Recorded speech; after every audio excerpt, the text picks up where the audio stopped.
یک کسی سوال کرد از حضرت صادق علیه السلام که آقا وجود مقدس آقا امام حسین علیه السلام دفن که شدن بدنشون همونجاست یا به عوالم دیگر برده شد؟ حضرت فرمودن سوالت کوتاه بود ولی مطلب بزرگ.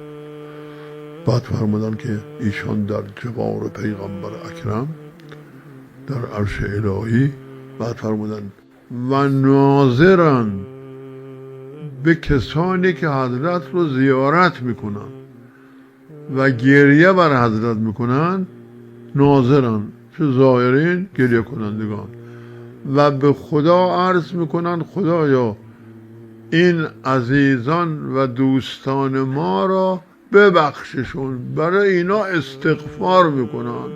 امام حسین علیه السلام برای انسان استغفار کنه. این دیگه از هر استغفاری کاری بکنه انسان که آقا امام حسین برش و عرض میکنن به مادرشون حضرت زهرا علیها السلام و به پدر بزرگوارشون حضرت امیر که شما عزیزان هم برای اینا استغفار کنید. او چه کاره؟ همینه که بگیم السلام علیک یا ابا عبدالله.